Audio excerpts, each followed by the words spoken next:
எனக்கு மிகச்சிறப்பான ஒரு அறிமுக உரை நிகழ்த்தி அமர்ந்திருக்கிற பேராசிரியர் செயலாபதி அவர்களே, இது மாதிரி இது வரைக்கும் என்னை யாருமே பேசினது கிடையாது.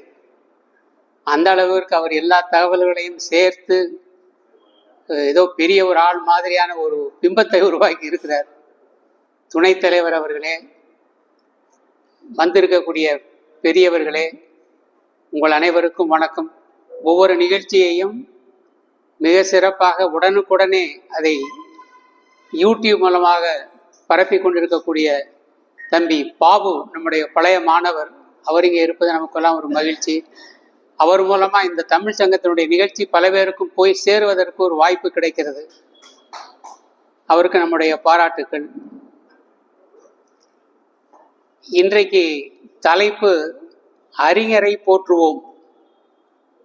ஐயா அவர்கள் தமிழ் பேராசிரியர் சிலப்பதிகாரத்தில் முதல் வரியே திங்களை போற்றுதும் அப்படின்ட்டு பெண்ணியத்திற்கு முக்கியத்துவம் கொடுக்கிற வகையில் இளங்கோவடிகள் அதை ஆரம்பித்தார் என்று சொல்லுவார்கள்.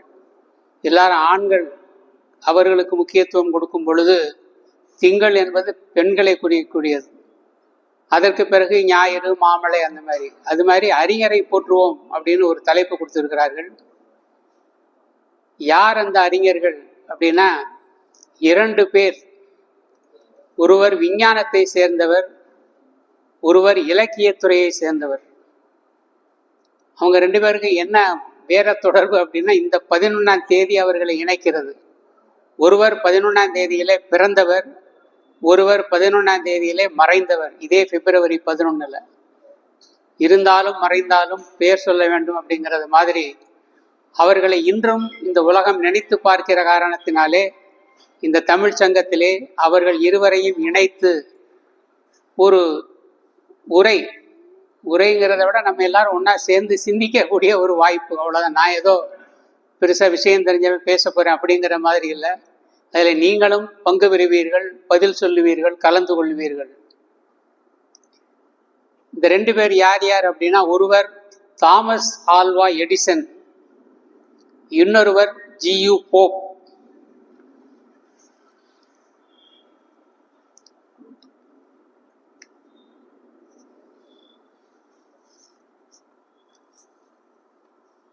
இதில் தாமஸ் ஆல்வா எடிசன் பிறந்தது 11 பிப்ரவரி, ஜியு போப் மறைந்தது பிப்ரவரி 11. அதுதான் இந்த பிப்ரவரி 11 அன்னைக்கு அதே நாள்லேயே அவர் 2 பேரையும் பற்றி நம்ம பேசுவதற்கான ஒரு வாய்ப்பு.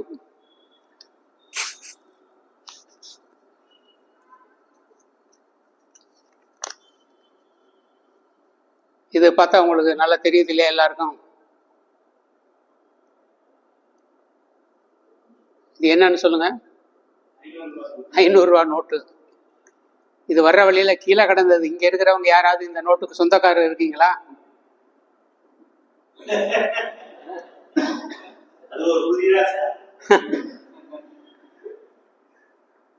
அப்படின்னா உங்க இந்த நோட்டு உங்கதாங்கிறதுக்கு அடையாளத்தை சொல்லி நீங்க வாங்கிட்டு போயிடலாம்.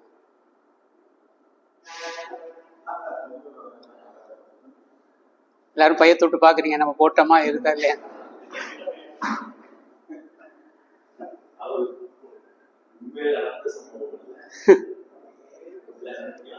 இந்த 500 ரூபாயில என்ன வருது அப்படின்னாக்க, இந்த பக்கம் பாருங்க, 200 ரூபாய் இருக்கு. இப்ப இந்த ரூபாய்க்கு ஏதாவது மதிப்பு இருக்கா? ஏன்? அல்லது இந்த ரூபாயினுடைய மதிப்பு எவ்வளவுன்னு கேட்டா எவ்வளவு சொல்லுவீங்க? 700 ரூபாய் சொல்லுவீங்களா? இப்ப இதனுடைய மதிப்பு என்ன அப்படின்னாக்க 0 தான், ஒரு வேல்யூவும் கிடையாது. மனிதர்களை அப்படித்தான் சொல்றாங்க. இப்ப இந்த பக்கம் 500 இருந்து அந்த பக்கம் 500 இருந்தாதான் இது 500 ரூபாய் நோட்டுன்னு சொல்லுவோம். அதே மாதிரி மனிதர்கள் எல்லா இடத்துலையும் ஒரே மாதிரி நடந்து கொண்டால்தான், ஒரே மாதிரினா நல்ல, இப்போ ஒரு வாத்தியார் இருக்கார், இப்போ பேராசிரியர் இருக்காரு, ஒரு பையனுக்கு ரொம்ப நல்லவனாகவும் ஒரு பையனுக்கு வில்லனாகவும் இருந்தாருனாக்க அவரை நல்ல பேராசிரியர்னு சொல்ல மாட்டோம். அது மாதிரி வீட்டில் நடந்துக்கிறது, ஒரு மகன்கிட்ட பிரியமாகவும் இன்னொரு மகன்கிட்ட வெறுப்பாகவும் இருந்தாலும் அது மாதிரி. அப்ப எல்லா இடத்துலையும் ஒரே மாதிரி தெளிவோட, அதாவது நல்ல ஒரு சிந்தனையோட இமோஷனல் இன்டெலிஜென்ஸ்னு சொல்லுவாங்க. நம்முடைய அறிவை சரியாக பயன்படுத்துகிற மாதிரி இருந்தால் அவரை பெரிய மனிதர், சிறந்த மனிதர் என்று சொல்கிறோம். அது மாதிரி உள்ளவங்களை தான் அறிஞர் என்று சொல்கிறோம். அதனாலதான் இந்த 2 அறிஞர்களை பற்றி நாம் இன்றைக்கு சிந்திக்கிறோம். ஸோ இவங்களுடைய சிறப்பும் அதே மாதிரி தான்.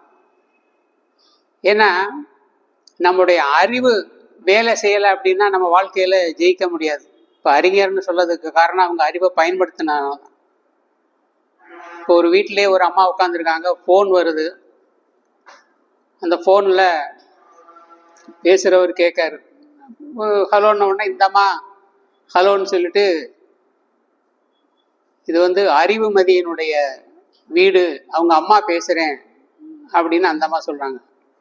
உடனே அந்த ஃபோன் பேசுகிறவர் சொல்கிறாரு, அறிவு இருந்தால் அவங்கள்ட்ட ஃபோனை கொடுங்க அப்படின்ட்டு. இப்போ அவங்களுக்கு எப்படி இருக்கும்? இப்போ நம்மளையே பார்த்து ஒரு கார் இருக்கான்னா கோபம் வராது, வீடு இருக்கான்னா கோபம் வராது. உங்களுக்கு அறிவு இருக்கா அப்படின்னாக்கா நமக்கு கோபம் வந்துடுது. அப்போ அறிவுக்கு நம்ம எவ்வளோ முக்கியத்துவம் கொடுக்குறோம் அப்படிங்கிற ஒரு இவர்கள் எல்லாம் அந்த அறிவுனால இந்த உலகத்துக்கு பயன்பட்டவர்கள். எடிசனா இருந்தாலும் சரி, போப்பா இருந்தாலும் சரி, அவங்க எப்படி அவங்க வாழ்க்கையில என்ன பண்ணினாங்க என்னதுங்கிறத நம்ம பார்க்க போறோம். இப்ப நம்ம தமிழ்நாட்டை பொறுத்த மட்டும் அறிஞர் அப்படின்னு சொன்னாலே அது ஒருத்தரை குறிக்கும். யார் அது? அண்ணாதுரையை தான் குறிக்காது. அண்ணாதுரைன்னு சொல்றவங்களே அவரை மதிக்கிறது இல்லைங்கிறது மாதிரியான ஒரு, ஏன்னா அண்ணா அப்படின்னு சொல்லி பழகிட்டதுனால. அந்த அண்ணா பேரில் ஒருத்தர் கவிதையில சொல்லாரு, அண்ணா பேரில பல கழகங்கள் உருவாகின, பல காதல்கள் காணாமல் போயின அப்படின்ட்டு. அந்த அண்ணாங்கிற ஒரு வார்த்தையினால என்ன அப்படின்னா, ஒருத்தன் ஒரு கவிதை எழுதியிருக்கிறான், நான் 2 வீலரில் வந்தேன் ஹாய் என்றாள், பல்சரில் வந்தேன் ஹலோ என்றாள், காரில் வந்தேன் டார்லிங் என்றாள், எல்லாம் வாடகை என்றேன் அண்ணா என்றாள். அப்போ இன்னைக்கு உள்ள நிலைமை என்னன்னா அதுதான். அப்போ ஒரு காதல் பிரியறதுக்கு காரணம் கடைசியில் உடனே நான் அவங்க அண்ணன் மாதிரி நினைச்சேன்னு சொல்லி பார்த்துருவீங்க பல பேர் சொல்ற. அதனால இந்த அறிவு, இப்போ அவரை ஏன் அறிஞர் அப்படின்னு சொல்றாங்கன்னா, அவர் தமிழ்ல ஆங்கிலத்தில் இப்போ செல்லப்பனுக்கே அவர் தான் ஒரு வழிகாட்டிங்கிற மாதிரி சொல்லலாம். இப்போ பேராசிரியர் கா செல்லப்பனை பற்றி சார் சொன்னார். அந்த கா செல்லப்பன் அவர்கள் ஆங்கிலத்திலையும் தமிழ்லையும் நல்லா உரையாடக்கூடியவர். அவர்கிட்ட அந்த அறிஞர் அண்ணாவினுடைய தாக்கத்தை நீங்க பார்க்கலாம். அந்த ஸ்டைல், அந்த எந்த வகையில வார்த்தைகளை உச்சரிக்கிறது, தமிழா இருந்தாலும் சரி ஆங்கிலமா இருந்தாலும் சரி, 2 மொழியிலையும் அவரும் நல்லா பேசக்கூடியவர், உங்களுக்கு தெரியும். அதே மாதிரி கா செல்லப்பன், நான் இள வயதுல இருந்தே அவரை நான் பார்த்துருக்கிறேன், பார்த்து ரசிச்சிருக்கிறேன். அவரோட நிறைய மீட்டிங் கேட்டிருக்கிறேன். அவருக்கு மாணவராக இருந்திருக்கிறேன். எம்ஃபில் அவர் எனக்கு ஆசிரியராக இருந்திருக்கிறாரு. அந்த காலத்தில் அவர் சொன்ன சில வாக்கியங்கள் கூட இன்னைக்கு நம்ம மனசில் நினைக்கிற அளவுக்கு தங்குற அளவுக்கு பேசக்கூடிய நல்ல ஒரு ஆசிரியர். இப்ப அந்த மாதிரி அறிஞர் அப்படின்னு 2 பேரை நம்ம ஏன் தேர்ந்தெடுத்திருக்கிறோம் அப்படின்னா, அவங்களுடைய அந்த தினம், பிறந்த தினமும் இறந்த தினமும். இப்ப இதுல முதல்ல நம்ம இது 2க்கு என்ன சம்பந்தம் அப்படின்ற மாதிரி நீங்க கேட்கலாம். அதாவது ஒன்று இலக்கியம், ஒன்று விஞ்ஞானம். தமிழ்ல ஒரு பாட்டு, இந்த பாட்டு நீங்க கேள்விப்பட்டிருப்பீங்க, பாலும் தெளிதேனும் அப்படின்னு கேட்டிருக்கீங்க இல்லையா? இந்த பாட்டு ஞாபகம் இருக்கிறவங்க யாராவது இருக்கீங்களா? யாராவது அந்த பாட்டை சொல்ல முடியுமா? பாலும் தெளிதேனும் பாகும் பருப்பும் இவை நாளும் கலந்துனக்கு நான் தருவேன் கோலம் செய் துங்க கரிமுகத்து தூமணியே நீ எனக்கு சங்கத்தமிழ் 3ம் தா. இந்த வியாபார யுக்தியில ஔவையாரை அடிச்சுக்கிற முடியாது. அந்த அம்மா என்ன சொல்றாங்க, நான் எவ்வளவு தர்றேங்கிறாங்க, 4 தர்றேன், ஆனா நீ 3 கொடுத்தா போதும். இப்போ டீலிங் பார்த்தா ரொம்ப நல்லா அவருக்கு லாபங்கிற மாதிரி தெரியுது. ஆனா இவங்க கொடுக்குற நாளும் ரொம்ப சாதாரணமானது தான். பால் தெளிதேன் பாகு பருப்பு. ஆனா கேட்கறது 3 தமிழை கேட்குறாங்க. இப்போ இன்றைக்கு உள்ளவங்க எப்படி கேட்குறாங்க, நான் உனக்கு 2000 ரூபா தரேன் எனக்கு ஓட்டு போட்டுன்னு கேட்குறாங்க இல்லையா? அது மாதிரி தான். 2000 ரூபா கொடுத்தா நீ ஒரு நாளைக்கு சந்தோஷமா இருக்கலாம், நீ எனக்கு ஓட்டு போட்டேன்னா நான் 5 வருஷம் சந்தோஷமா இருப்பேன். ஆனால் நம்ம இதை மறந்துட்டு இந்த 2000க்காக ஒரு நாள் ஓட்டு போட்டுட்டு 5 வருஷம் கஷ்டப்படுற மாதிரியான யாரை உட்கார வச்சாலுமே இன்னைக்கு அது மாதிரி ஆகி போயிருது. அது மாதிரியான ஒரு அப்போ ஔவை பாட்டி அந்த இதில் என்ன பார்க்குறீங்க அப்படின்னா, இலக்கியமாக இருந்தால் கூட அந்த இலக்கியத்தில் ஒரு கணக்கும் நமக்கு தெரிகிறது. அதே மாதிரி தான் இங்கே ஒருவர் இலக்கியவாதி, இன்னொருவர் இது மாதிரி கணிதத்தில். ஏன்னா எந்த ஒரு விஞ்ஞானமாக இருந்தாலும் அடிப்படை கணிதம் தான். இப்போ ஒரு உதாரணத்துக்கு உங்களை ஒரு கேள்வி கேட்குறேன், நீங்கள் யாராவது பதில் சொல்லலாம். ஏன்னா நானே பேசிக்கிட்டு இருந்தேன். இப்போ 99 பெருசா 100 பெருசா? 100 தான் பெருசா. அது எல்லாருக்கும் நல்லா தெரியும். 1 2 தெரிஞ்சு எல்லாரும் சின்ன வயசுல படிச்சிருப்போம். எந்த இடத்துல 99 100 விட பெருசா இருக்கும்? ஒரு இடத்துல 100 விட 99 மதிப்பு அதிகம். அது எந்த இடம்னு யாருக்காவது சொல்ல முடியுமா? சொல்லுங்க. இல்ல 99 100 விட மதிப்பு எந்த இடத்துல அதுக்கு அதிகம்? நார்மலா இப்போ 99 ரூபாய்னா அதை விட 100 ரூபாய்க்கு தான் மதிப்பு அதிகம். ஆனா ஒரே ஒரு இடத்துல மட்டும் 99க்கு அது ஒரு கான்டெக்ட்னு சொல்லுவாங்க, ஒரு இடம். 2 இலக்க எண்ணிலே அது ரொம்ப பெருசு. ஆனா 100 விட அது 99க்கு மதிப்பு கூடன்னு சொல்ல முடியுமா?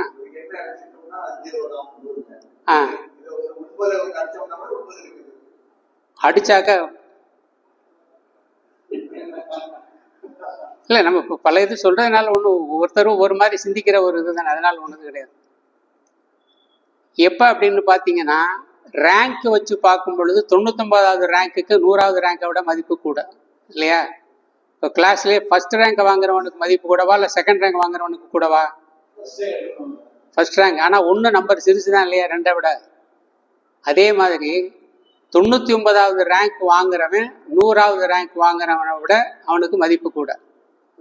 அந்த சூழ்நிலையில் ஏன்னா இப்போ ஆசிரியர் கணக்கு போட்டு நிறைய பேருக்கு ரேங்க் எல்லாம் நம்ம போட்டிருப்போம். இப்போ இந்த எல்லா பரீட்சையிலுமே ரேங்க் அடிப்படையில் தானே அவங்கள தேர்ந்தெடுக்கிறாங்க இல்லையா? அப்போ அந்த இடத்துல 99க்கு 100ஐ விட மதிப்பு கூடுகிறது. அப்போ எல்லாத்துக்கும் அடிப்படை பார்த்தீங்கன்னா விஞ்ஞானம்னு எடுத்துக்கிட்டீங்கனாலே கணக்கு தான். அதனால தான் mathematics is the queen of சயின்ஸ்ன்னு சொல்லுவாங்க. இவர் ஒரு சிறந்த விஞ்ஞானியாக இருக்கார் அப்படின்னு சொன்னாக்க அவருக்கு அந்த கணித அறிவு ரொம்ப அதிகமாக இருந்திருக்கும். இப்போ நம்ம எப்படி இலக்கியத்தில் ஔவை அந்த இப்போ ஒரு படத்தில் கூட இந்த டீல் நல்லா இருக்குன்னா அடிக்கடி டயலாக் பார்ப்பீங்க இல்லையா?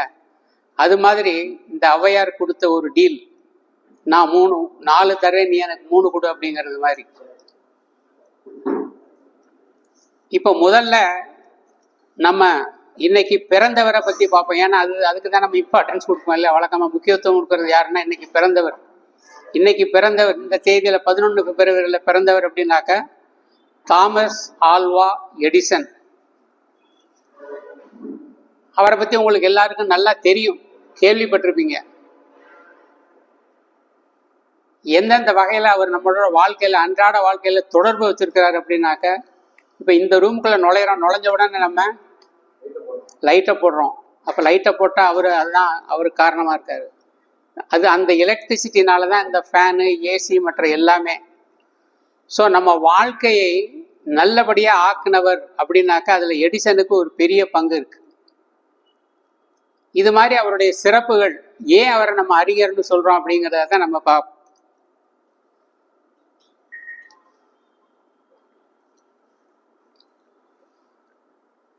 இப்போ உலகத்தில் இந்த மாதிரி கண்டுபிடிப்பு அதற்கான உரிமையை வாங்குறத பேட்டன்ட்னு சொல்லுவாங்க. இங்கிலீஷில் கேள்விப்பட்டிருப்பீங்கன்னு நினைக்கிறேன். பேட்டன்ட், PATENT, பேட்டன்ட்னாக்க காப்பு உரிமை. இப்போ நீங்கள் ஒன்று புதுசாக கண்டுபிடிக்கிறீங்க அப்படின்னா அது உங்களுக்கு அதனுடைய பயன் கிடைக்கணும். அது உங்கள் பேரில் நீங்கள் பதிவு பண்ணீங்கன்னா தான் அது உங்களுக்கு அந்த பயன் கிடைக்கும். இப்போ நீங்கள் பதிவு பண்ணாமல் போயிட்டீங்கன்னா அதே கண்டுபிடிப்பை நீங்கள் ஒரு சோப்பை கண்டுபிடிப்ப, உதாரணமாக இப்போ இந்த கொக்கோ கோலா இருக்குன்னா அந்த கொக்கோ கோலா ஃபார்முலா ரொம்ப ரகசியமாக வச்சுருப்பாங்களாம். அது 2 பேருக்கு தெரியுமா? அந்த 2 பேரும் ஒரே நேரத்தில் ஒரு காரில் போக மாட்டாங்களாம். ஏன்? ஏதோ ஒரு ஆக்சிடென்ட் ஆகிருந்து 2 பேரும் போயிட்டாங்கன்னா அவ்வளோதான், இந்த ரகசியம் போயிடும். நம்ம அரசாங்கத்தில் கூட பிரசிடென்ட் பிரைம் மினிஸ்டர் ஒரே இதில் போக மாட்டாங்க. அதுக்கு ரீசன் இதுதான்.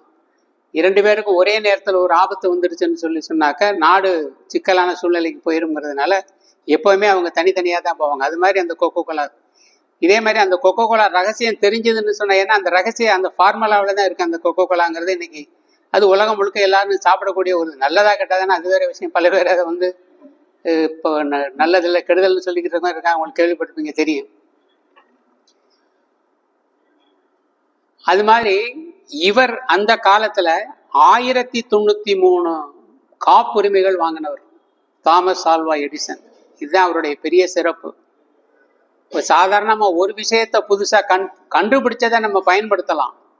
ஆனா புதுசா ஒரு இதை கண்டுபிடிக்கிறதுங்கிறது கிரியேட்டிவிட்டின்னு சொல்லுவாங்க. படைப்பு ஆற்றல் இருந்தால் தான் அதை நம்ம கண்டுபிடிக்கும். இப்போ புதுசா ஒரு சிறுகதை எழுதுறாங்க, இலக்கியம் படைக்கிறாங்க, அது மாதிரி அது ஒரு கிரியேட்டிவிட்டி தான். அது இலக்கியத்துல. இது விஞ்ஞானத்துல. கிரியேட்டிவ் அப்படின்னா படைக்கிறது. கிரியேட்டர்னு கடவுளை நம்ம படைப்பாளின்னு சொல்றோம் இல்லையா, அது மாதிரி 1093 காப்புரிமைகள் பெற்றவர் அந்த காலத்துல. ஆனா இன்றைக்கு, அதாவது காலம் வளர வளர சாதனைகள் அதிகமாகிட்டே போகுது. அதனால இன்னைக்கு உலக அளவுல பெரிய சாதனைகள் அந்த மாதிரி காப்புரிமை பெற்றவர் யாரு அப்படின்னாக்க ஷம்ப்ளி யாமசாக்கி அப்படிங்கிற ஒரு ஜப்பானை சேர்ந்தவர். ஒரு 12,000க்கு மேல வச்சிருக்காரு. அந்த காலத்துல எடிசன் 1000 வச்சிருந்ததே பெரிய காரியமா இருந்தது, பெரிய விஷயமா பாராட்டுக்குரியதா இருந்தது. ஆனா இன்னைக்கு அப்ப என்ன அப்படின்னா நம்ம வளர்ந்துகிட்டே இருக்கோங்கிறதுக்கு ஒரு அறிகுறி. இந்த செல்போனை எடுத்துக்கிங்க. ஒரு காலத்தில் செல்போன் பார்த்தீங்கன்னா ரொம்ப பெருசா வெறும் நம்ம இது பண்றதுக்கு மட்டும்தான், அந்த கால் பண்றதுக்கு மட்டும், பேசுறதுக்கு மட்டும் இருந்தது. ஆனா இன்றைக்கு அதே செல்போனை வச்சுட்டு அவர் சர்வசாதாரணமா படமே எடுக்கிறாரு. இப்போ ஐஃபோனை வச்சு சினிமாவே எடுக்கலாங்கிற மாதிரிலாம் அடிக்கடி விளம்பரத்தில் பார்ப்பீங்க. அது ஒரு வளர்ச்சி. அதுலேயே கேமரா வந்துடுச்சு, வாய்ஸை நம்ம ரெக்கார்ட் பண்ணலாம், பாட்டு கேட்கலாம். இன்னும் உங்களுக்கு தெரியும் அதில் இல்லாத வசதியே இல்லை அப்படிங்கிற அளவுக்கு.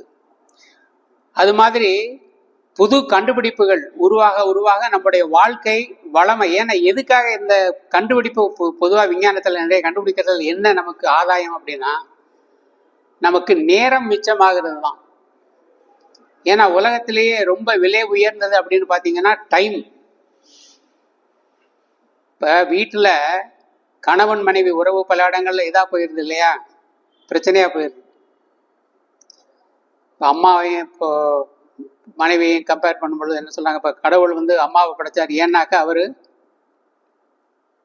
எல்லா இடத்துலையும் இருக்க முடியாதுங்கிறதுனால கடவுள் அம்மாவை படைச்சான்னு சொல்லுவாங்க. God created mother because he cannot be everywhere. கடவுள் எல்லா இடத்துலையும் இருக்க முடியாதுங்கிறதுனால அம்மாவை படைத்தார். அப்படின்னா அம்மா கடவுளுக்கு சமம்னு. அப்ப மனைவியை பத்தி என்ன சொல்றீங்கன்னு கேட்கறப்ப அவர் என்ன சொல்றாருன்னா, ஒரு ஆளு கடவுளை மறந்துடாம இருக்கிறதுக்கு தான் மனைவியை படைச்சிருக்காரு அப்படின்ட்டு. அப்ப மனைவி அந்த அளவுக்கு பிரச்சனை பண்றாங்கிறது மாதிரி. ஸோ இது மாதிரி அம்மாவினுடைய ஒரு அன்பு இவருக்கு, இந்த எடிசனுக்கு வாழ்க்கையில முக்கியமான ஒரு இது என்ன அப்படின்னா, அவருக்கு அம்மா தான் எல்லாத்துக்கும் காரணம். அதனால அதை சொல்றேன். அவர் சின்ன பையனா இருக்கும் பொழுது பள்ளிக்கூடத்துக்கு போனப்ப அந்த பள்ளிக்கூடத்துல இவரை உதவாக்கரைன்னு விரட்டி விட்டுட்டாங்க. அப்ப இது ஆசிரியர்களுக்கு ஒரு பாடம் மாதிரி. யாரையுமே ஒரு ஆசிரியர் நீ உதவாக்கரை ஒன்றத்துக்கு லாயக்கில்லை அப்படிங்கிறது மாதிரி நம்ம விரட்டி விடக்கூடாதுங்கிறதுக்கு இவருடைய வாழ்க்கையை ஒரு எடுத்துக்காட்டு. அப்படி உதவாக்கரைன்னு ஒதுக்கப்பட்ட இந்த எடிசன் தான் இன்றைக்கு பெரிய ஒரு பிரபலமான விஞ்ஞானியாக இருக்கிறார். ஒரு கதையை கூட கேள்விப்பட்டிருப்பீங்க. ஒரு ஜோசியர் ஒருத்தனை பார்த்து இவனை எதுக்கும் படிக்க வைக்காதீங்க, இவன் வந்து கல் உடைக்கத்தான் லாயக்குன்னு சொன்னார். ஒரு இதில் வாட்ஸ்அப்பில் பார்த்துருப்பீங்க. அப்படின்னு ஒருத்தனை சொல்லார் ஒரு ஜோசியர், இவன் வந்து கல் உடைக்கத்தான் லாயக்குன்னு. பிற்காலத்தில் என்ன ஆகுதுன்னாக்க அந்த கல் உடைக்கிறவன் ஒரு பெரிய டாக்டர் ஆகி அந்த ஜோசியனுடைய கிட்னியில் இருக்கிற ஸ்டோனை உடைக்கிறான் அப்படின்ற மாதிரி. அப்போ நீ சொன்னது சரிதான் ஐயா, கல் உடைக்கிறவன் தான், ஆனால் உன் கிட்னியில் இருக்கிற கல்லை நான் இப்போ உடைச்சிருக்கிறேன்னு சொல்கிறார். அதனால சின்ன வயசுல நம்ம சரியா தெரிஞ்சுக்கிறாம யாரையுமே உதவாக்குறாதுங்கிறது மாதிரி நம்ம சொல்லிடக்கூடாதுங்கிறதுக்காக ஒரு டீச்சர் அப்படி சொன்ன பிறகு அவங்க அம்மா கவலைப்படாத, நான் உனக்கு எல்லாம் சொல்லித்தரேன் அப்படின்னு அவருக்கு அம்மா தான் அவருக்கு டீச்சரா இருந்திருக்கிறாங்க. அம்மாவை விட சிறந்த ஒரு ஆசிரியரை நீங்க உலகத்துல பார்க்க முடியாது. ஒரு பல்கலைக்கழகம் அப்படின்னே சொல்லலாம். ஏன்னா எந்த ஒரு நிலையிலையுமே ஒரு பையனுக்கு பொண்ணுக்கு துணையாக இருக்கக்கூடியது அம்மா தான். 12 வயசுல அவர் என்ன பண்ணார் அப்படின்னா, அவர் செஞ்ச ஒரு தொழில் அவருக்கும் நம்ம அப்துல் கலாமுக்கும் ஒரு ஒரு பேரல், அதாவது ஒரு இணைப்பு இருக்கு. இவர் மாதிரி அவர் ஒன்று செஞ்சிருக்கிறாரு. அப்துல் கலாம் சின்ன பையனா இருக்கிறப்ப என்ன செஞ்சாருன்னு உங்களுக்கு தெரியும். என்ன செஞ்சாரு? சொல்லுங்க, யார் சார்? வாங்க.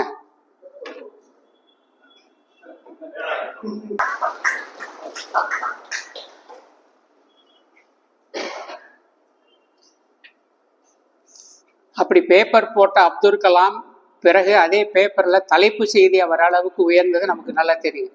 அதே மாதிரி தான் இவரும் பேப்பர் போட்டவர். நம்முடைய எடிசன் பேப்பர் போட்டுக்கிட்டு இருந்திருக்கிறார். அதுக்கப்புறம் அந்த ஒரு ட்ரெயினில் ஒரு லேப், ஒரு ஆய்வகமும் அதில் அமைச்சிருக்கிறார். சின்ன வயசில் அவருக்கு காது கேட்காது, தொடர்ந்து அவருக்கு அது ஒரு பெரிய பிரச்சனையாக போயிடுச்சு. ஆனால் நம்ம அது மாதிரி ஒரு உடல் குறைபாடு இருந்ததுன்னா என்ன செய்வோம் அப்படின்னா முடங்கி போயிடுவோம். ஆனால் அவர் அப்படி ஆகலை. ஸோ அதெல்லாம் நமக்கு ஒரு எடுத்துக்காட்டு. அதாவது இந்த மாதிரி வாழ்க்கையை நம்ம எதுக்கு படிக்கிறோம் அப்படின்னா, வரலாறு படிக்கிறதனுடைய நோக்கம் அவர்கள் என்ன தப்பு செஞ்சுருக்கிறாங்கன்னு பார்த்து அந்த தப்புகளை நம்ம தவிர்க்கிறதுக்கு தான். இப்போ நம்மளே பழைய காலத்தை திரும்பி பார்க்குறோம். இப்போ நேற்று நடந்தது என்ன, இன்னைக்கு ஒவ்வொரு நாளும் சொல்கிறாங்க, இன்னைக்கு காலையிலேருந்து நைட்டு வரைக்கும் நடந்தது என்னங்கிறத தூங்க போகிறதுக்கு முன்னால் ஒரு 5 நிமிஷம் நீங்கள் சும்மா மனசில் அப்படி ஓட்டுங்க. இந்த இதில் ரீவைண்டுன்னு சொல்கிறாங்க இல்லையா, அது மாதிரி ஓட்டி பாருங்க அப்படிங்கிறாங்க. அது மாதிரி ஓட்டி பார்த்தீங்கன்னா ஒரு 10 வருஷத்தில் நீங்கள் எங்கேயோ போயிடுவீங்க. அப்படின்னா அது நமக்கு ஒரு பெரிய ஆற்றலை கொடுக்கக்கூடியதுன்னு. ஏன்னா நம்ம நடந்ததை நினச்சி பார்க்குறப்ப நிகழ்காலத்தை நம்ம சரியாக்கும் பொழுது நம்முடைய எதிர்காலம் நல்லா ஆயிரும் அப்படிங்கிறது தான். அவர் வாழ்க்கையை நம்ம பார்க்குறப்ப இவர் வாழ்க்கையிலேருந்து இப்போ இவரே 1000 தடவைக்கு மேலே தோத்து தான் அந்த பல்பு கண்டுபிடிச்சிருக்காரு. இப்போ நம்ம அது கூட எல்லாத்துக்கும் அதுதான் சொல்கிறோம், பல்பு வாங்கிட்டாருன்னு சொல்கிறோம் இல்லையா. ஒரு ஆள் எதுலையாவது தோத்து போயிட்டா நம்ம என்ன சொல்ல, ஒரு பல்பு, நீங்கள் பல்பு வாங்கினது எங்கேயாவது இருந்தால் சொல்லுங்க. ஆனால் பெரும்பாலும் நம்ம சொல்ல மாட்டோம். நம்ம தோல்வி அடைஞ்சதை பெரும்பாலும் சொல்லிக்கிறதுக்கு விரும்ப மாட்டோம். அந்த பல்பை கண்டுபிடிக்கிறதுக்கு அவர் நிறைய பல்பு வாங்கியிருக்கார், 1000 தடவைக்கு மேலே. அதில் அவரை பற்றி நிறைய கதைகளும் இருக்குது. அவரை பற்றி ஒரு இது என்ன சொல்லுவாங்கன்னா, அவர் ரொம்ப கஷ்டப்பட்டு கடைசியில் ஒரு நாள் இரவு ஒரு 10-12 மணிக்கு மேலே, அதாவது அது வரைக்கும் என்ன ஆயிருக்குன்னா, இப்போ பல்பு இது பண்ணும் பொழுது அதில் இருக்கக்கூடிய ஒயர் சரியானபடி இருக்கும். அதாவது எரியாமல் போயிடக்கூடாது, ரொம்ப அதிகமாக எதுவுமே அளவோடு இருந்தால் தான் சரியாக இருக்கு இல்லையா. அது ஆஃப் ஆகி போயிடுச்சு, அணைஞ்சு போயிடுச்சு, ஒழுங்காக வேலை செய்யலை. அப்புறம் ரொம்ப கஷ்டப்பட்டு அவர் அதற்கான அந்த வயரை கண்டுபிடிச்சி அவர் கடைசியில் லைட் எரிஞ்சிருக்கு. ஒரு மணி இருக்குன்னு வச்சுக்கோங்க ராத்திரியில். அப்போ லைட் வந்தோன்னா அவருக்கு எவ்வளோ சந்தோஷமாக இருக்குன்னு நினச்சி பாருங்க. அவர் ஊன்னு சத்தம் போட்டிருக்காரு. அப்போ அவங்க அந்த ஒய்ஃப் இருந்துக்கிட்டு சும்மா என்னங்க தொந்தரவு பண்ணி நைட்டில் தூங்க விடாம லைட் ஆஃப் பண்ணிட்டு தூங்க அப்படின்னு சொல்லுவாங்க. உண்மையாக நடந்துச்சா இல்லையாங்க தெரியல. அவரை பற்றி பல கதைகள் இருக்குது, அதில் இது ஒன்று. அது என்ன விஷயம் அப்படின்னாக்கா, நமக்கு நம்ம செய்கிறது பெரிய விஷயமா தெரியும், ஆனால் எல்லாருக்கும் அப்படி இருக்கணுன்றது அவசியம் கிடையாது. அதே மாதிரி நம்ம குரலை பதிவு செய்யக்கூடியதும் அவர் தான் கண்டுபிடிச்சார். இன்றைக்கு நம்ம பார்க்கக்கூடிய சினிமாவுக்கும் அடிப்படை காரணம் அவர் தான்.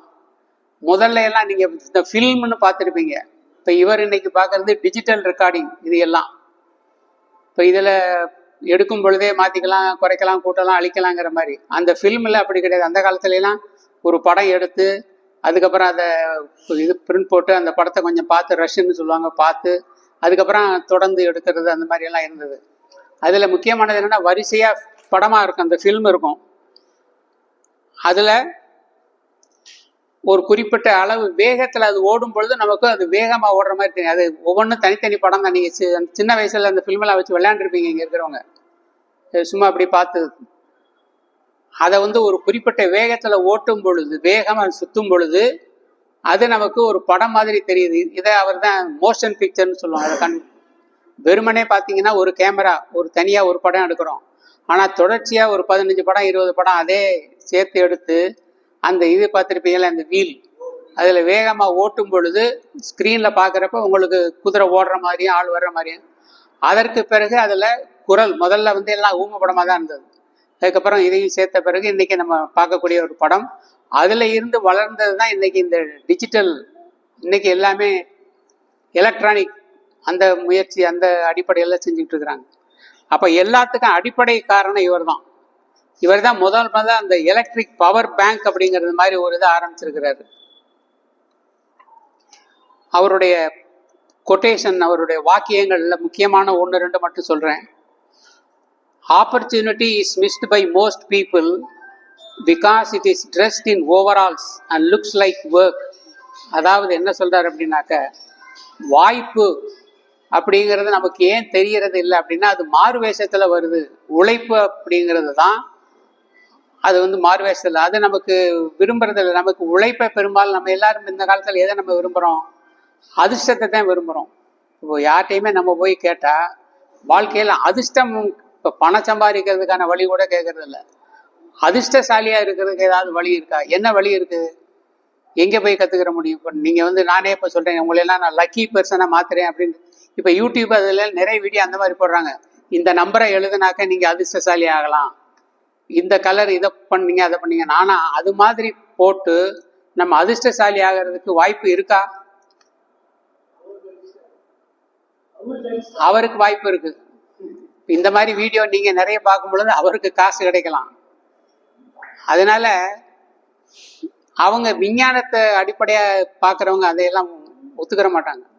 அப்படி நீங்க ஒரு நம்பர் எழுதுறது மூலமா உங்களுக்கு பணம் வர ஆரம்பிக்கும்னா நீங்க படிக்க வேண்டியதில்லை, அப்பாயின்மெண்ட் எம்ப்ளாய்மெண்ட் எக்ஸ்சேஞ்சுக்கு போக வேண்டியதில்லை, பதிவு பண்ண வேண்டியதில்லை. நீங்க பாட்டு வீட்டில் உட்காந்தபடியே பணத்தை வந்துட்டு போயிட்டு இருக்கலாம். அந்த குரல் இவர் ஒலிப்பதிவு பண்ண பாட்டு என்னன்னா, மேரி ஹேட் அ லிட்டில் லேம் அப்படின்னு ஒரு நர்சரி ரைம். இப்போ நமக்கெல்லாம் வழக்கமாக எல்லாருக்கும் தெரிஞ்சது ட்விங்கிள் ட்விங்கிள் லிட்டில் ஸ்டார்னு ஒன்று கேள்விப்பட்டிருப்பீங்க. ஒரு படத்தில் கூட சிவாஜி கணேசன் பாடுவார். வாங்க, உங்களுக்கு தங்கப்பதக்கம் கொடுக்கலாம், ஒரு பேனாவது கொடுக்கலாம். Very good, very good. அது அவர் நல்லா அழகான உச்சரிப்போட சொல்லுவார். ட்விங்கிள், அந்த நேரத்துக்கு தகுந்த மாதிரியான அந்த ஏற்ற இறக்கம் சோகம் அதெல்லாம் சேர்த்து. அதே மாதிரி சின்ன குழந்தைங்களுக்கு நல்லா பிரபலியமாக தெரிஞ்ச ஒரு ரைம் இந்த இது, மேரி ஹேட் அ லிட்டில் லேம். அதில் திரும்ப திரும்ப வரும் லிட்டில் லேம் லிட்டில் லேம். அதாவது திரும்ப திரும்ப சொல்லும் பொழுது நம்ம மனசுல அது நல்லா பதியுங்கிறனால அந்த மாதிரி ஒரு ரைம். அவர் ஒரு சின்ன குழந்தை ஒரு ஆட்டுக்குட்டியை வளர்க்குது. அந்த ஆட்டுக்குட்டியை கூட்டிகிட்டு ஸ்கூலுக்கு போகுது. ஸ்கூலில் மிஸ் விரட்டி விட்டுறாங்க. நீங்கள் ஆட்டுக்குட்டியையும் கூட்டிகிட்டு ஸ்கூலுக்கு போனீங்கன்னா விடுவாங்களா? ஆனால் அந்த ஆட்டுக்குட்டி போகாமல் அங்கேயே நிற்கிறேன். நான் ஆட்டுக்குட்டியை தான் அந்த பிள்ளைங்கள்லாம் விரும்பி விளையாடுறாங்க, பேசுகிறாங்கன்னு அந்த மாதிரி அந்த பாட்டு. அப்போ கல்வியில் கூட குழந்தைங்களுக்கு பிடிச்சதை நம்ம செய்கிறத விட பிடிக்காததை செய்கிறோங்கிறத அதை கொஞ்சம் கிண்டல் பண்ணுற மாதிரியான ஒரு பாட்டு அது. அதை இவரே பாடி அதை ரெக்கார்ட் பண்ணியிருக்கார். Mary had a little லேம்.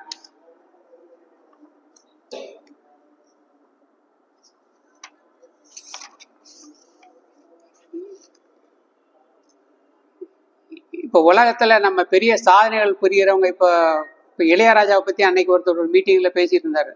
Daily காலையில் 3 மணிக்கு எந்திரிக்கிறார் அப்படின்ட்டு.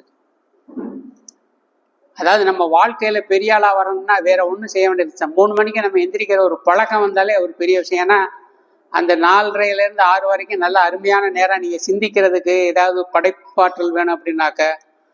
அதனால அந்த நேரத்தில் இது பண்ணுறதுனால அவருக்கு சுலபமாக ஒரு பாட்டு போடுறதுக்கு மற்றவங்களுக்கு 4 நாள் 5 நாள் ஆச்சுன்னா இவர் 5 நிமிஷம் 10 நிமிஷத்தில் போட்டுறாரு. அதுக்கு காரணம் என்னன்னா அந்த நேரத்தில் அவர் வேலை செய்யறதுன்னு சொல்றாங்க.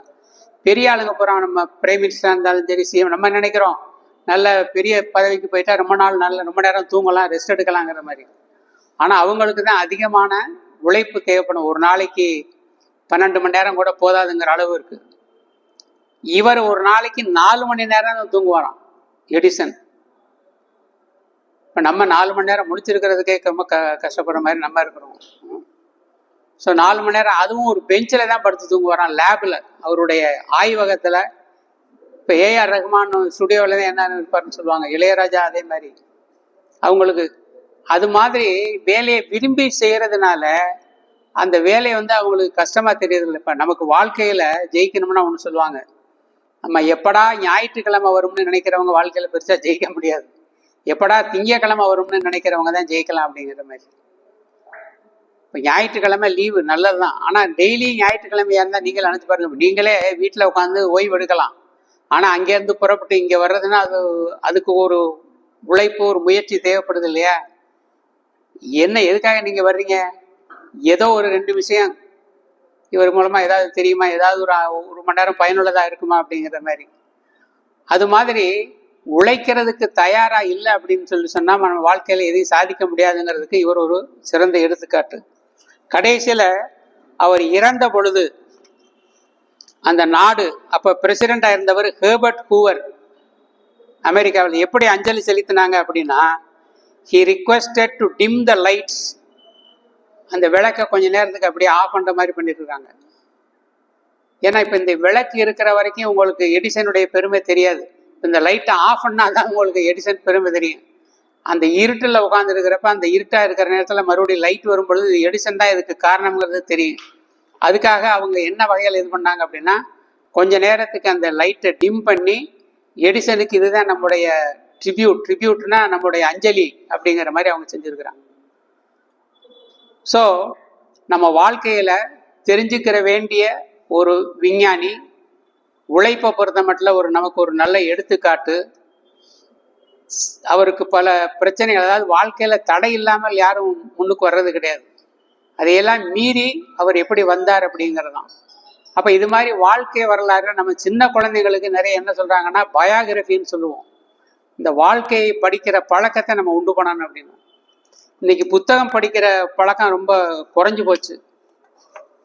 அதனாலதான் இதெல்லாம் பத்தி நமக்கு பெரும்பாலும் தெரியறதில்லை. இப்ப இதுக்கு மேல ரொம்ப நேரம் பேசணும்னா அப்புறம் அந்த போப்பு அவரை விட்டு போற மாதிரி ஆயிரும். அதனால இதோட இதை முடிச்சுக்கிட்டு நம்ம போப்ப அவருடைய வாழ்க்கைக்கு நம்ம போகலாம். ஜி.யு. போப்.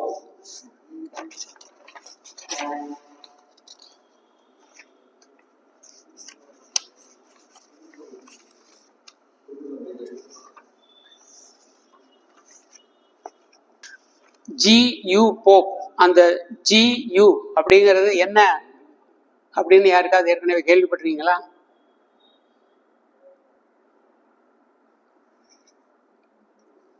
ஜிங்கிறது George, யூங்கிறது இக்லோ, UGLOW. அதனாலதான் அவருக்கு ஜி.யு. போப். போப்புங்கிறது குடும்ப பேர். இப்ப நேரு, ஜவஹர்லால் நேரு, அவருக்கு முன்னால மோத்திலால் நேரு, அப்படி நேருங்கிறது குடும்ப பேரா இருக்குல்ல, அது மாதிரி இவருக்கு போப்புங்கிறது குடும்ப பேர். இவர் பிறந்தது 24/11/1820. அவர் மறைந்தது 11/2/1908. ஸோ அவர் மறைந்த நாள் இந்த பிப்ரவரி 11.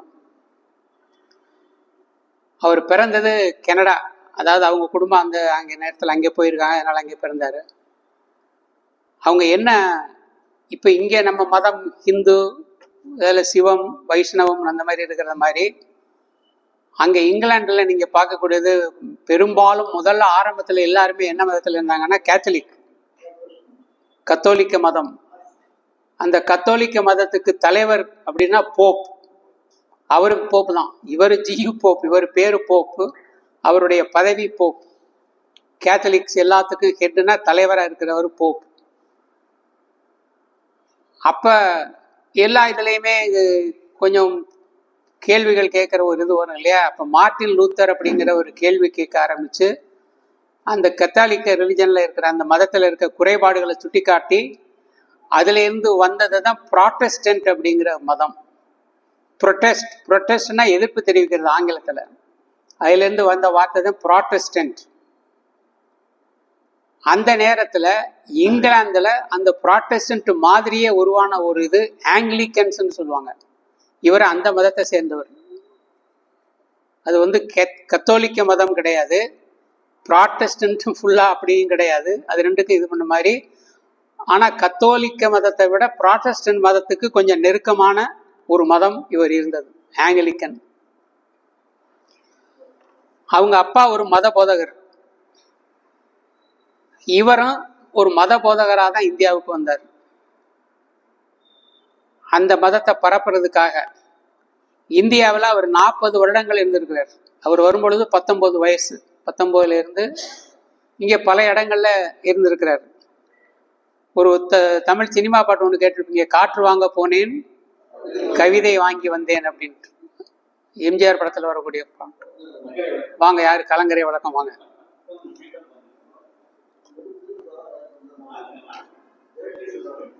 வாங்க. தேங்க்யூ. வாலி எழுதின பாட்டு. அதாவது அந்த அந்த மாதிரி பாடல்கள்லாம் இன்னைக்கு நம்ம சினிமாவில் கேட்கறதுக்கே அதிகமாக வாய்ப்பு கிடையாது. ஏன்னா இன்னைக்கு ஒரே சத்தம் தான் அதிகமாக இருக்குது. இசை சத்தத்தை மூழ்கடிச்சிருது. நம்ம சாதாரண ஒரு இதுக்கு போகிறோம், அங்கே இப்போ நீங்கள் சும்மா இப்போ இங்கே வர்றீங்க, ஒன்றும் இல்லை, சாதாரணமாக இந்த தமிழ் சங்கத்துக்கு இன்னைக்கு வர்றீங்க. இன்னைக்கு திடீர்னு தமிழ் சங்கத்துக்கு வந்தவங்கலாம் ஆளுக்கு 1,00,000 சொன்னால் உங்களுக்கு எப்படி இருக்கும்? அது மாதிரி காற்று வாங்க போனேன் கவிதை வாங்கி வந்தேன்னு அவர் பாடுறார். அது மாதிரி இவர் இங்கே வந்தது அவருடைய கிறிஸ்துவ மதத்தை பரப்புறதுக்கு. ஆனால் இங்கே அவர் வாங்கின கவிதை என்ன அப்படின்னா இந்த திருக்குறள், திருவாசகம் எல்லாம். அது அவருக்கு கிடைத்த ஒரு பெரிய பயன். அதை அவர் ரசித்து அதிலே மூழ்கி போயிட்டார். அதனால இப்போ அவர் இப்போ எப்படி எடிசன் பல பிரச்சனைகளை சந்திச்சாரோ அதே மாதிரி இவருக்கும் இங்கிலாந்து போனப்போ சில இடையூறுகள். என்னையா கிறிஸ்துவ மதத்தை பரப்ப அனுப்புனாக்க நீ பாட்டுக்கு அங்கே போய் இந்து மதத்தை பற்றி எழுதிக்கிட்டு அதை பற்றி அதுக்கு முக்கியத்துவம் கொடுத்துட்டு இருக்கிறேன்ட்டு கொஞ்சம். ஆனால் அதையெல்லாம் மீறி அது ஒரு இதுக்கு கோர்ட்டுக்கு போயிருக்கு. ஒரு நீதிமன்றம் நீதிபதிட்ட போனப்போ இவர் ஒன்றும் செய்யலை. இவர் திருவாசகத்தினுடைய மொழிபெயர்ப்பு இவர் பண்ணியிருக்கிறத கொடுத்துருக்கிறார். அதை அவர் வாங்கி பார்த்துட்டு இந்த கேஸ் டிஸ்மிஸ்ன்னு சொல்லிட்டாராம் அந்த நடுவர். ஏன்னா இவர் மேலே குறை சொல்றதுக்கு ஒன்றும் இல்லை. இந்த மாதிரி இதை மொழிபெயர்க்காம இருக்கிறது ஒன்றும் ஒரு, அதாவது மொழிபெயர்க்கிறது தப்பு கிடையாதுங்கிறது மாதிரி. ஏன்னா இதை பார்க்குற யாருமே அதை செய்வாங்க. நல்ல காரியம் செஞ்சுருக்கிறாரு. அதில் அவங்க என்ன சொல்றாங்க அப்படின்னாக்க, பைபிள் பற்றி கேள்விப்பட்டிருப்பீங்க. பைபிளில் நிறைய சின்ன சின்ன புத்தகங்கள், அதாவது பைபிள் அப்படின்னால ஆக்சுவலாக புத்தகம்னு அர்த்தம். கிறிஸ்தவர்களை பொறுத்த மட்டும் அதுதான் புத்தகம். அதனால தான் அதுக்கு பைபிள்னு பேர். அதில் சின்ன சின்ன அதையும் புத்தகங்கள் தான் சொல்கிறோம். அதில் சாம்ஸ்னு ஒரு பகுதி, சங்கீதம்னு தமிழில் சொல்லுவாங்க. அது மாதிரி தான் இந்த திருவாசகம் இருக்குன்னு அவங்களே முடிவு பண்ணிட்டாங்க. அது என்ன இருக்குது அப்படின்னாக்க, the church of the soul, அதாவது நம்முடைய ஆன்மா அதனுடைய தேடல். வாழ்க்கையே ஒரு தேடல் தான் இல்லையா? நம்ம என்ன செய்யறோம், ஒவ்வொரு நாளும் நம்ம எதையாவது தேடிட்டு தான் இருக்கிறோம். வாழ்க்கையே ஒரு என்லெஸ்ன்னு சொல்லுவாங்க, முடிவற்ற ஒரு தேடல். அதனால அப்புறம் அவங்க குறை சொல்லல, souls longing for union with the divine சொல்றாங்க. நம்முடைய ஆன்மா நம்மை படைத்த இறைவனோடு சேர துடிக்கக்கூடிய ஒரு தேடல், அதுதான் நம்ம வாழ்க்கை அப்படின்னு. அதைத்தான் அந்த திருவாசகத்திலையும் பார்க்குறீங்க, அதுலேயும் பார்க்குறீங்க. இந்த திருவாசகத்தை பற்றி ஒரு 4 வரி நீங்கள் கேட்டிருப்பீங்க. வான் கலந்த மாணிக்க வாசக அப்படின்னு. அதை யாராவது சொல்ல முடியுமா? வாங்க.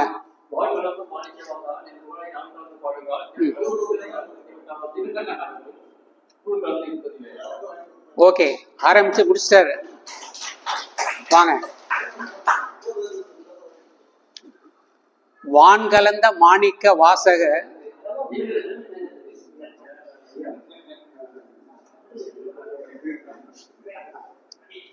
நின் வாசகத்தை நான் கலந்து பாடுங்கால்.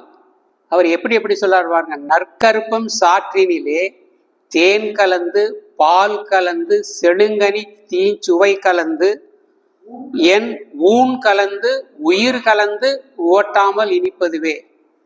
அதாவது இதை விட சக்கரை வியாதி வர்றதுக்கு வேற வழியே கிடையாது. ஏன்னா அவ்வளவு இதையும் அவர் அதில் கலக்கிறார்.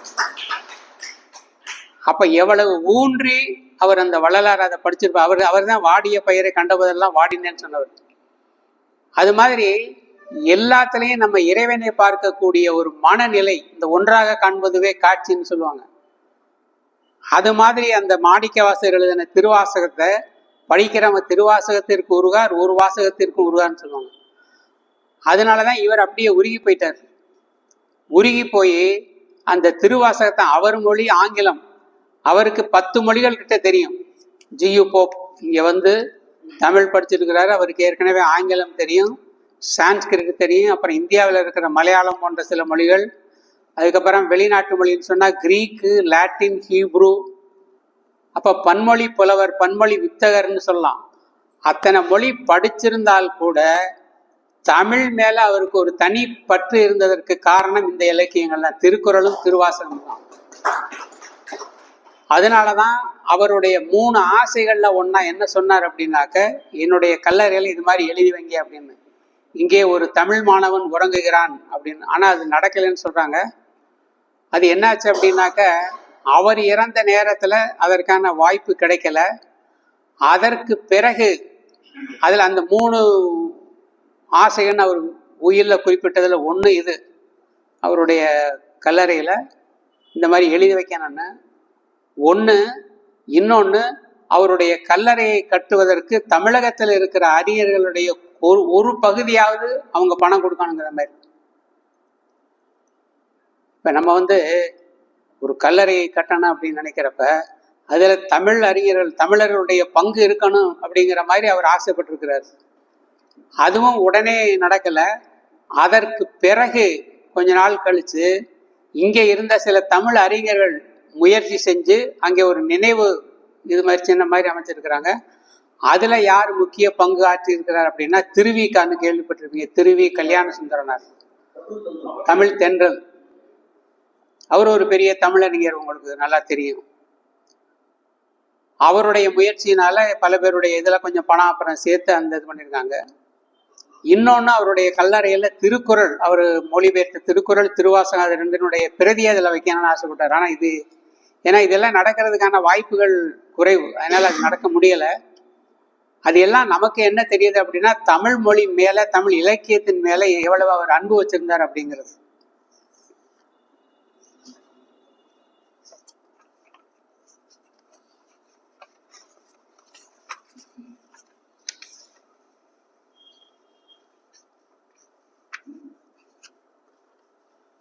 அவங்க அப்பா பேரு ஜான் போப். ஆரம்பத்தில் அவர் வியாபாரியா இருந்து அதுக்கு பிறகு மத போதகராக மாறினவர்.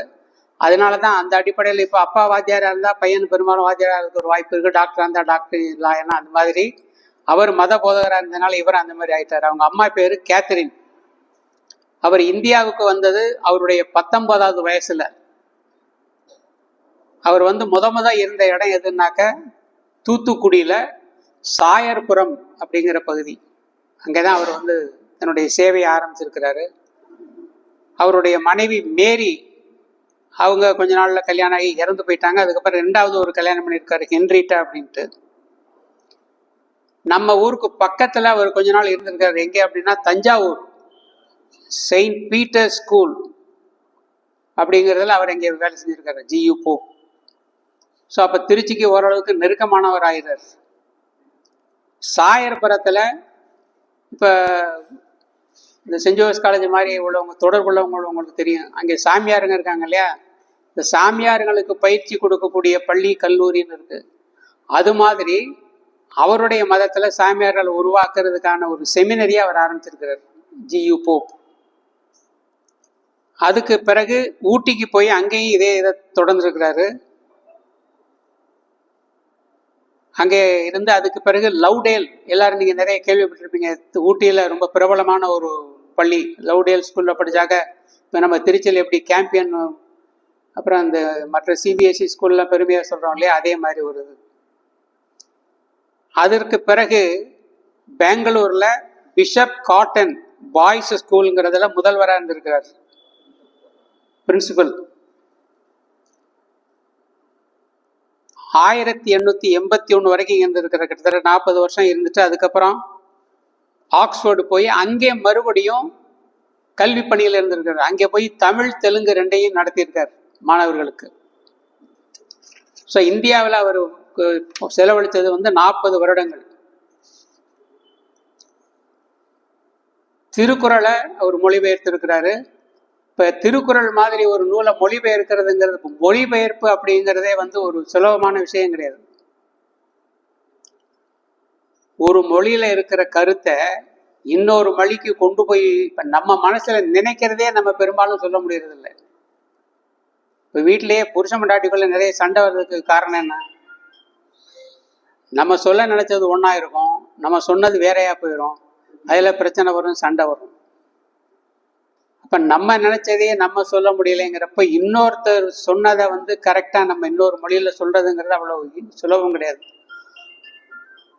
அதனால அந்த டிரான்ஸ்லேஷன் அப்படிங்கிறது சாதாரணமாக, ஏன்னா அவர் என்ன ஒரு நோக்கத்தோட, என்ன ஒரு வீச்சோட ஒரு இதை சொல்றாரோ அதே மாதிரி மொழிபெயர்க்கிறதுக்கு தெரிஞ்சுக்கிறணும். இப்போ உதாரணத்துக்கு அண்ணா வந்து நல்ல மொழிபெயர்ப்பு கலையில் அவர் முத கீயா போய் ஒரு மொழிபெயர்ப்பு இதில் தான் அவர் அறிமுகப்படுத்தி அதுலேருந்து அவர் பெரிய ஆளானு சொல்லுவாங்க. இந்த ராபர்ட் கிளைவ் பற்றி கேள்விப்பட்டிருப்பீங்க. Robert Clive he came to India and became a robber அப்படின்னு ஒரு வாக்கியம். ராபர்னா திருடன். Robert Clive came to India and became a robber. இதை மொழிபெயர்க்க வேண்டிய வந்துச்சு. அப்ப அண்ணா அதை எப்படி மொழிபெயர்த்தார் அப்படின்னா, திரு ராபர்ட் கிளைவ் இந்தியாவுக்கு வந்து திருடனானார் அப்படின்னு. அப்ப தமிழ்ல இருக்கக்கூடிய அந்த அவங்க இங்கிலீஷ்ல அந்த இருக்கிற வேகம் வந்து அந்த தமிழ், ஏன்னா அந்த ராபர்ங்கிறதுக்கு நீங்க வேற இப்ப இந்த திருன்னு போடாம வேற ஏதாவது போட்டு திருடன்கிற வார்த்தையை போட்டீங்கன்னா அது சுவையா இருக்காது. அதனால ஒரு மொழிபெயர்ப்பு, அதுவும் கவிதையை மொழிபெயர்க்கும் பொழுது கவிதைக்குன்னு ஒரு தனி இலக்கணம் இருக்கு. இப்ப சிலப்பதிகாரமோ அல்லது அந்த மாதிரி இலக்கியங்களை எல்லாம் மொழிபெயர்க்கிறப்ப சாதாரணமா ஒரு வாக்கியத்தை நீங்க இங்க ஆங்கிலத்துல மொழிபெயர்க்கிறதே ரொம்ப சிரமம். இப்ப பையங்க பரீட்சையெல்லாம் எழுதும் பொழுது அதனாலதான் ரொம்ப சிரமப்படுறாங்க. இப்ப தமிழ்ல வந்து நலம், நலமறி ஆவல் அப்படின்னு கடிதம் எழுதுவோம். ஆங்கிலத்தில் எப்படி ஆரம்பிக்கிறோம் வழக்கமா? வெல் அப்படின்னு ஆரம்பிப்பாங்க. ஆனா அதுவும் கூட சரியானதில்லை. எடுத்தடுப்புல அவங்க, ஏன்னா அவங்களுடைய பாணி வேற, அவங்க எடுத்தடுப்புல நேரடியா விஷயத்துக்கு வரணுங்கிறது மாதிரி உள்ளவங்க. அதனால ஒரு லெட்டர் அனுப்பியிருந்தீங்கன்னா தேங்க்யூ ஃபார் யுவர் லெட்டர் அந்த மாதிரி ஆரம்பிக்கணும்னு அவங்க சொல்லுவாங்க. இப்போ மொழிபெயர்ப்பு அப்படிங்கிறது வந்து ஒரு சாதாரணமான விஷயம் கிடையாது. ஆனா இவர் திருக்குறளையும் திருவாசகத்தையும் மொழிபெயர்த்திருக்கிறார். நீங்க கேள்விப்பட்ட ஒரு சில வரிகளை நான் சொல்றேன், இது யார் சொன்னதுங்கிறத கண்டுபிடிக்க முடியுமான்னு பாருங்க.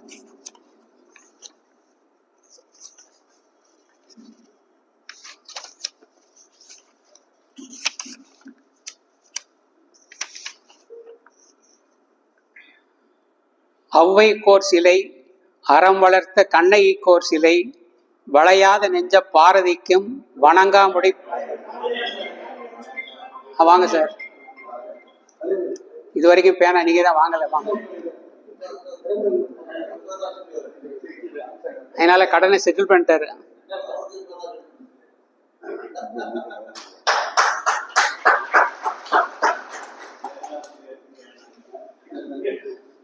பேராசிரியர் பேனாசிரியரா மாறிட்டாரு. அது கலைஞர் எப்போ படிச்சாருனாக்கா, அண்ணா இறந்தப்ப அது அந்த காலத்துல கிட்டத்தட்ட எல்லா இடத்துக்கும் போனீங்கன்னா சினிமா பாட்டு ஒளிபரப்புறது மாதிரி இதை ஒளிபரப்புனாங்க. அதுல அவர் கலைஞர் என்ன சொல்றாருனாக்க, வணங்காமுடி பாரதிதாசருக்கும் சிலை, வீரமா முனிவருக்கும் சிலை, கால்டுவெல் போப்புக்கும் சிலை அப்படின்னு. அந்த உலக தமிழ் மாநாடு அங்கே நடந்தப்ப இவரை மதிச்சு இவருக்கும் ஒரு சிலை வச்சிருக்காங்க. அதுக்காக தான் இதை நான் சொல்றேன்.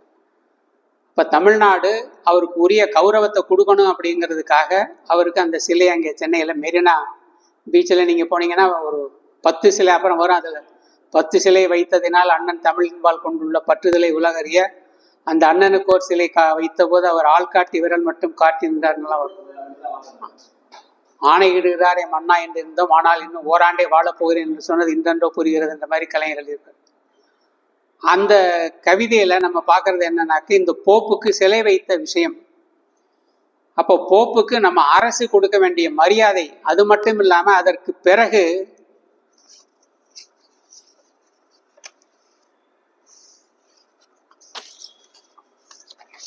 தமிழக அரசு இன்னொரு வகையில் அவருக்கு என்ன மரியாதை செலுத்தி இருக்கு அப்படின்னாக்க, 2014 இருந்து ஒரு விருது ஜியு போப் பேர்ல நமக்கு அரசாங்கம் கொடுத்துக்கிட்டு இருக்கு. அப்படி வாங்கினவங்கள நமக்கு திருச்சி பகுதியில் இருந்த இருக்கிற ஒரு தமிழ் அறிஞர், ஒரு ஃபாதர், அவரும் இந்த ஜியு போப் விருது வாங்கியிருக்காரு. அவர் யாருன்னு யாருக்காவது கண்டுபிடிக்க முடியுமா? தமிழ் லிட்ரரி சொசைட்டி அப்படின்னு கேள்விப்பட்டிருக்கீங்களா? அமுதன். யாருங்க பேர் சொன்னது? வாங்க. அமுதன் அடிகள்.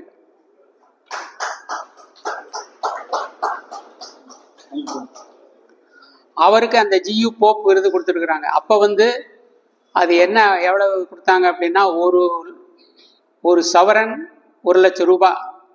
நான் விலையை சொல்லலை, அவங்க கொடுத்தது அன்னைக்கு 1,00,000 ரூபாயும் 1 பவுனும். அப்போ 1,00,000ங்கிறது அதிகமாக இருந்தது, பவுன் விலை கம்மியாக இருந்தது. இன்னைக்கு 1 பவுன் வந்து 1,00,000 தாண்டி போயிடுச்சு.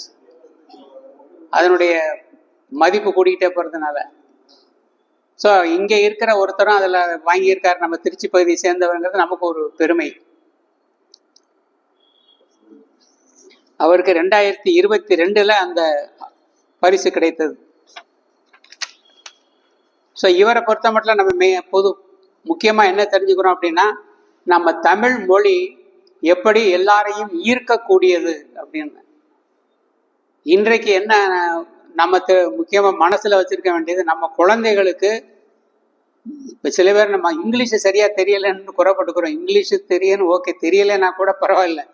ஆனால் தமிழ் நல்லா எழுத படிக்க தெரிகிற ஒரு குழந்தைகள், ஒரு சமுதாயத்தை இப்போ இந்த ஜென்சின்னு சொல்லுவாங்க. இப்போ உள்ள இந்த தலைமுறையை வந்து ஜெட்னு கடைசி எழுத்து இருக்கு இல்லையா, ஆங்கிலத்தில் ஜென் ஜெட்னு சொல்லுவாங்க, அல்லது ஜென் ஜி அப்படிம்பாங்க. இந்த தலைமுறை எழுதுறது எல்லாமே இந்த இதில் செல்லில் எழுதுறதுனால, இது நீங்கள் இப்போ ஒரு வார்த்தைக்கு 2 எழுத்து அடிச்சிங்கன்னா 4 எழுத்து தானாக வந்து பார்த்துருப்பீங்க. அதனால இவங்களுக்கு எல்லாத்துக்கும் சரியான உச்சரிப்பும் தெரிய மாட்டேங்குது, எழுத்துக்கள் என்ன இருக்கு, ஸ்பெல்லிங்கும் தெரிய மாட்டேங்குது. ஸோ வேற ஒரு நாட்டுக்காரர் இங்கே வந்து படித்து, ஏன்னா அது எவ்வளோ சிரமம், அதுவும் ஆங்கில மொழி அந்த மாதிரி மொழியில் அங்கேருந்து வந்தவங்க இதை படிக்கிறதுங்கிறது அவ்வளோ சுலபம் கிடையாது. ஆனால் அவர் இது மேலே உள்ள ஆர்வத்தினால படித்து அவர் பெரிய ஆளாக இருக்கிறாரு. ஸோ நம்மளும் அது மாதிரி நம்ம குழந்தைங்களை நல்லா வார்த்தைகள், இப்போ பேசும்பொழுது நியூஸ்லேயே சில யூடியூப், அது இன்னொன்று, இந்த யூடியூப்ல எல்லாம் வந்து கேட்டுக்கொள்கிறேங்கிறதுக்கு பதிலாக கேட்டுக்கொள்கிறேங்கிறது மாதிரி சொல்கிறவங்க உச்சரிப்பு அந்த மாதிரி. அப்போ அதே யூடியூப்பில் திரும்ப திரும்ப நிறைய பேர் கேட்குறப்ப என்ன ஆகும்னா, இதுதான் சரிங்கிற மாதிரி தோன்றிடும். அதனால தான் ஆசிரியர் தவறு செய்யக்கூடாதும்பாங்க. ஒரு ஆசிரியர் ஒரு தப்பாக ஏதாவது ஒரு ஸ்பெல்லிங்கோ உச்சரிப்போ இது பண்ணான்னா, அந்த 40 பேர் போய் 4000 பேர்கிட்ட சொல்லும் பொழுது ஒரு பெரிய சமுதாயமே பாழ்படுதுன்னு சொல்லுவாங்க. அப்போ நம்ம மாணவர்களுக்கு நம்ம எடிசனை பொறுத்த மட்டும் அவர்கிட்ட நம்ம என்ன அவர் மூலமாக கற்றுக் கொடுக்கலாம்னா, சிந்திக்கக்கூடியது, எதையும் கேட்கக்கூடியது, தோல்வியை கண்டு துவளாமல் முயற்சி செய்யக்கூடிய ஒரு மனப்பாங்கு. அதே மாதிரி மொழி அறிவு, ஏன்னா 2ம் வேணும் நமக்கு, மொழி அறிவு வேணும், விஞ்ஞான அறிவும் வேணும். அது 2 இருந்ததுன்னு சொன்னால் தான் வாழ்க்கை நமக்கு நல்லா இருக்கும்.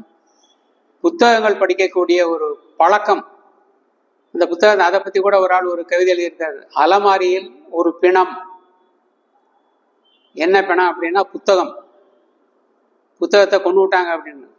கொலையாளி யார் என்று விசாரித்ததில் மொபைல் என்று தெரிந்ததுன்னு எழுதியிருக்கிறார். ஸோ இந்த மொபைல் வந்த பிறகு நம்ம புத்தகங்கள்லாம் செத்து போகுதுங்கிற மாதிரி அவர் சொல்றாரு. புத்தகங்கள் சாகாது, இருந்தாலும் நம்மளால முயன்ற அளவுக்கு நம்ம குழந்தைகளை படிக்கிறதுக்கு தூண்டணும் அப்படின்னா. ஏன்னா இன்றைக்கு மற்ற எல்லா வகையிலையும் கெட்டிக்காரங்களா இருக்காங்க, திறமைசாலியா இருக்காங்க. ஒன்னே ஒன்று அவங்கள்ட்ட இல்லாத, மிஸ்ஸிங்னு சொல்லுவாங்க, அவங்கள்ட்ட இல்லாத ஒன்று இந்த படிக்கிற இதுதான். இந்த படிக்கிற பழக்கம் மட்டும் வந்துருச்சுன்னா அவங்க இன்னும் பெரிய ஆளாக, இன்னும் திறமைசாலியாக வரலாம். அதற்கு இது மாதிரியான, இப்போ நான் வந்து அட்வைஸ் பண்ணுறதா நீங்கள் நினைக்கக்கூடாது, ஏன்னா அட்வைஸ் பண்ணுற அளவு ஒன்றும் நாள் இல்லை. இப்படி இருந்தால் நல்லா இருக்கும் அப்படிங்கிறத நம்ம தெரிஞ்சுக்கிறோம். அதை நம்ம முடிஞ்சால் முயற்சி செய்கிறோம், பின்பற்றுறோம். ஸோ இந்த அளவுக்கு இவ்வளவு நேரம் நீங்கள் நான் சொல்லுவதை கேட்டு ஏற்றுக்கொண்டு என்னோடு பயணித்ததற்கு உங்களுக்கு நன்றி கூறி விடைபெறுகிறேன். நன்றி, வணக்கம்.